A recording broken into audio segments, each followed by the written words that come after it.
In this video, we will align the interferometer within the Quantum Optics Educational Kit. The kit should be aligned to perform the GRA experiment, which means all 3 detectors are in place with a single beam splitter. Place the alignment laser in the second mounting location. Remove detector B from the setup.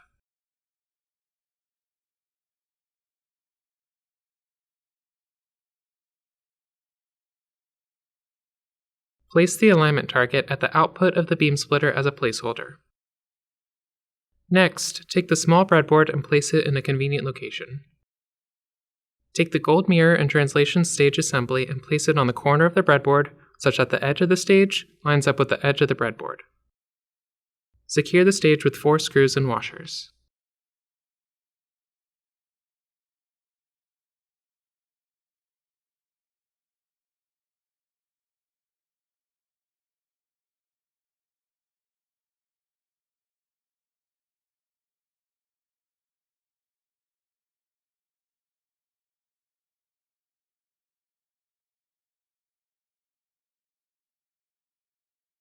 To ensure the mirror is in a good starting point, please confirm the stage is in the middle of the travel range.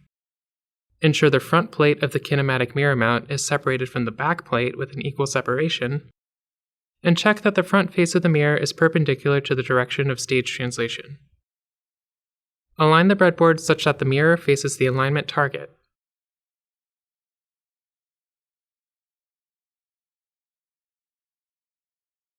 Switch on the alignment laser and position the target so the beam passes through the center hole. Then position the board such that the beam hits the center of the mirror and the mirror reflection is incident upon the alignment target. Course adjust the horizontal position of the reflection by rotating the entire breadboard until the beam is close to the center of the alignment target while keeping the incident beam near the center of the mirror. Once it's in a good position, secure the breadboard with 2 table clamps, screws, and washers.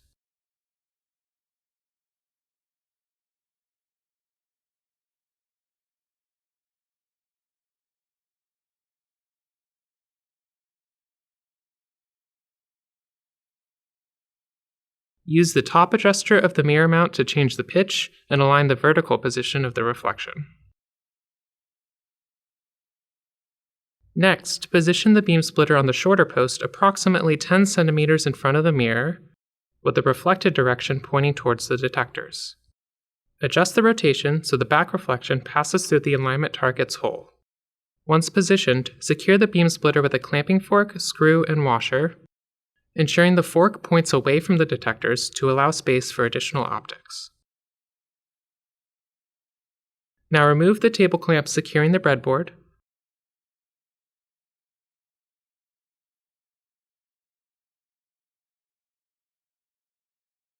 and rotate the entire breadboard 90 degrees so the alignment laser reflects from the beam splitter before being incident upon the translation stage mirror. Adjust the breadboard position to align the mirror reflection to the hole. Do not worry if there is a vertical offset between the mirror reflection and the hole in the alignment target. When the beam is aligned in the horizontal direction, ensure the 2 beam splitters are approximately 20 centimeters apart. And then secure the breadboard with the 2 table clamps, screws, and washers.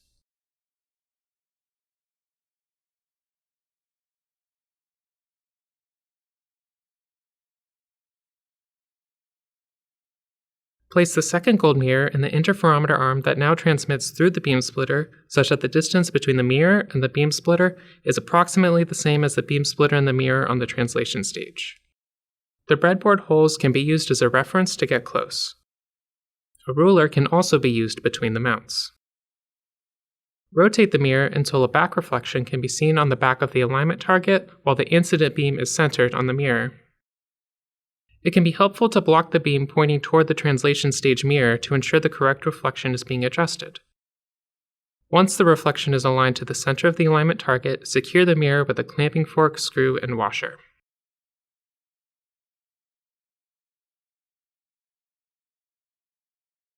Now that both interferometer arms are set, move the screen to the beam splitter output. There should be at least 3 spots visible on the screen that correspond to different paths through the interferometer. Blocking one interferometer arm helps determine the primary reflection from that mirror. Blocking the other interferometer arm helps determine the primary reflection from the other mirror. and blocking both arms shows a reflection from within the beam splitter. This reflection is visible because the alignment laser wavelength is outside the beam splitter's anti-reflection coating's wavelength range, leading to a higher reflection percentage. Additional dimmer spots may be seen from multiple reflections within the system. These reflections can be ignored while aligning the 3 spots. Remove the screen from one interferometer arm and use the mirror mount adjusters to align the visible beams into a single spot.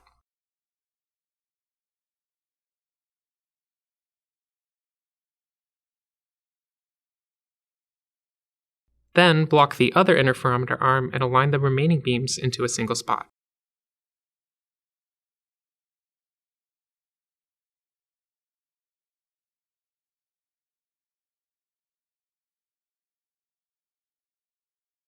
Now replace the alignment target with the 1-inch lens assembly. Position the lens such that the alignment laser hits the center of the lens at normal incidence.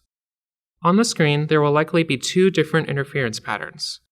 Blocking one interferometer arm reveals a fixed pattern of fringes created from multiple reflections within the beam splitter.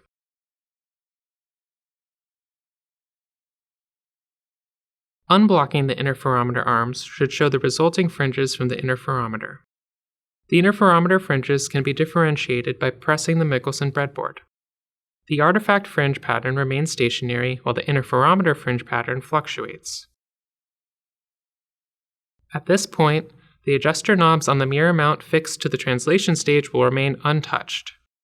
Adjust the knobs on the mirror mount fixed to the breadboard to center the fringe pattern and create concentric rings.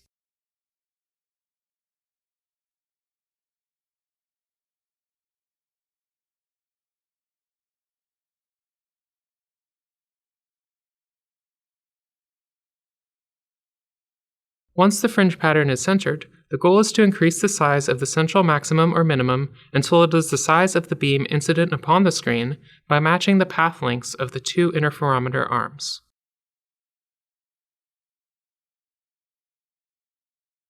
Loosen the clamping fork securing the mirror mount that is fixed to the breadboard. If more than 10 fringes are visible when the pattern is centered, then the mirror likely needs to move multiple millimeters. Less than 10 visible fringes requires less movement. Pick a direction to move the mirror and determine whether the fringe pattern increases or decreases in size. Continue moving the mirror until the fringe pattern reaches a maximum size while trying not to rotate the mirror. And then resecure the assembly to the breadboard. Use the mirror mount's adjuster knobs to center the interference pattern and count the number of fringes. Repeat the process, moving the mirror 1 to 2 millimeters per step until only 1 or 2 fringes are visible within the beam. Ensure the mirror is secured to the breadboard after each adjustment.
Once only 1 or 2 fringes are visible, use the micrometer on the translation stage to further maximize the fringe size. Begin using the coarse adjustment knob and watch the size of the central fringe. If the fringe reduces in size, turn the knob in the opposite direction. It may take several iterations moving in both directions to be confident the central fringe is maximizing.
Upon reaching a maximum size, use the fine adjustment knob to continue increasing the size of the fringe until it matches the beam size.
Now that the fringes have been maximized with the laser, the alignment will be optimized with an LED.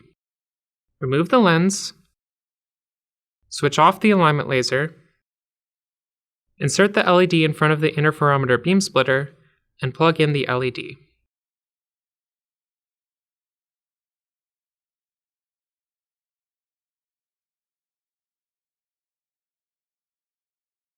The LED has a very short coherence length on the order of 10 microns, so the interference pattern will only be visible when the interferometer paths are nearly identical. This means interference fringes are not expected after switching on the LED. Turn the coarse adjuster on the stage very slowly in one direction and watch the screen.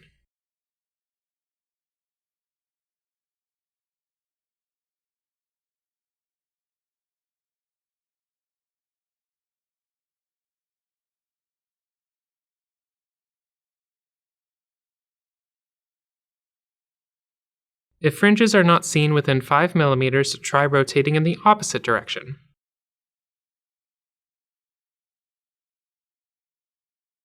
Please remember to perform this adjustment very slowly, since the fringe pattern can be easily missed.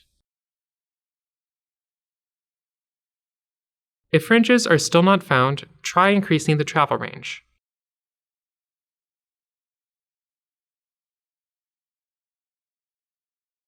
In the worst case scenario, remove the LED, turn on the aiming laser, and add the lens to the path to confirm the fringes remain maximized before trying with the LED again.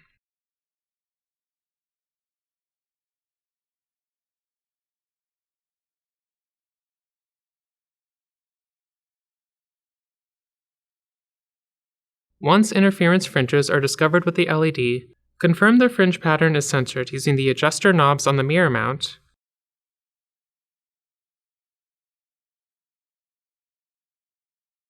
slowly turn the stage's fine adjuster to maximize the fringe contrast.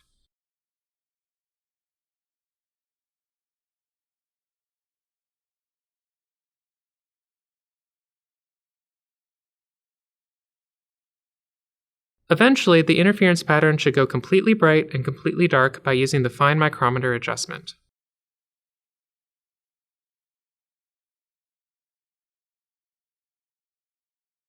Remove the LED from the setup,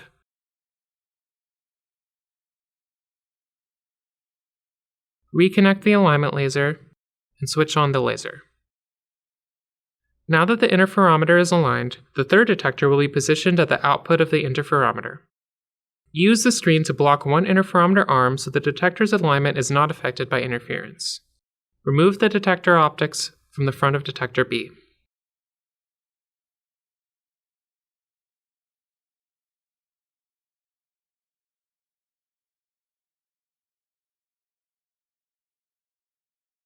Thread the beam splitter in the SM1 lens tube onto the front.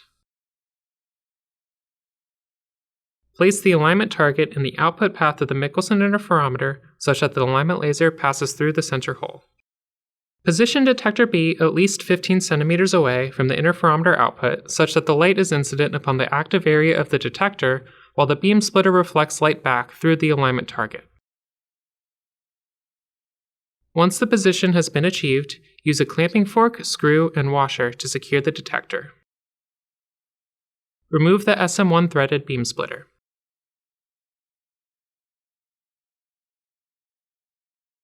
Install the detector optics back onto detector B.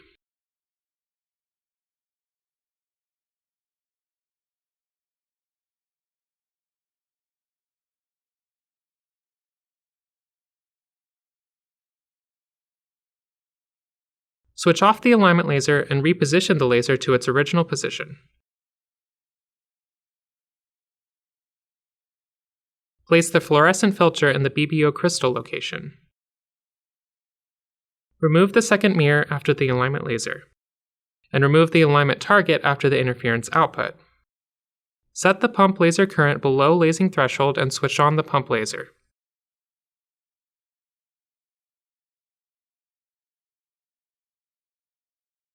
Iteratively adjust the XY position and the Z position of the detector optic attached to detector B to maximize the measured count rate.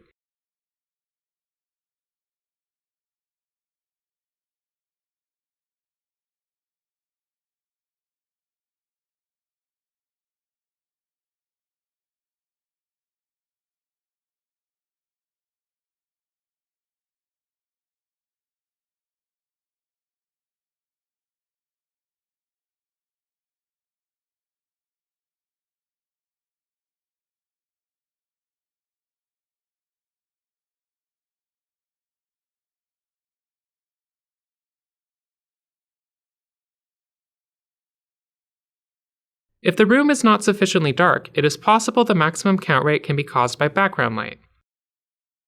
To ensure the detector lens alignment is not based on background light, remove the filter from the path and return the BBO crystal. Set the pump current above threshold.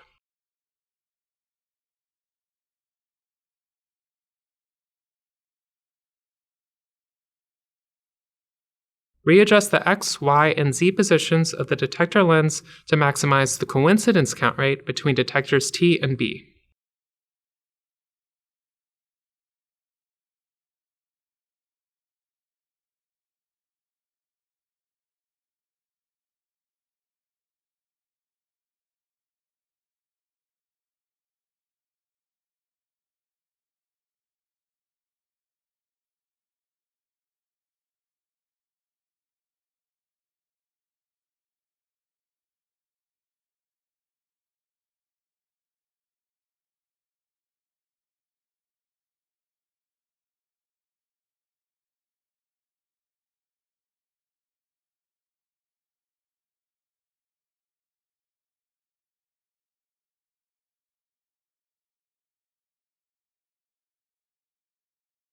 The new position for detector B introduces some additional delay, so a new delay adjustment must be performed in the Delay Adjust tab.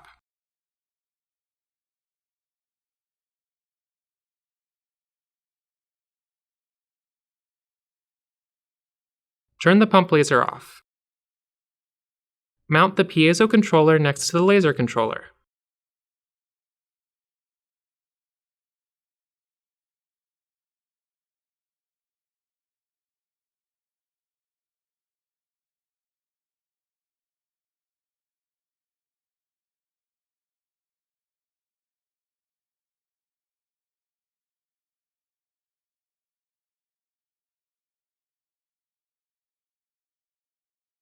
Connect both the high voltage output and the strain gauge input of the controller to the respective connectors on the stage.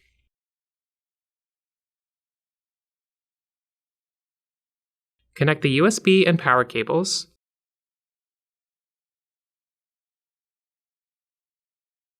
and switch on the controller. Remove the screen from the interferometer. The interferometer is now ready to run a Michelson experiment in the software.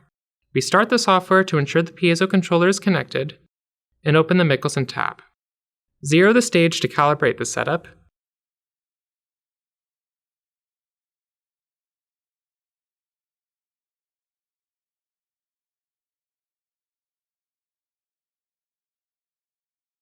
Turn on the pump laser, and run the measurement to visualize constructive and deconstructive interference as the stage translates the mirror along the optical axis.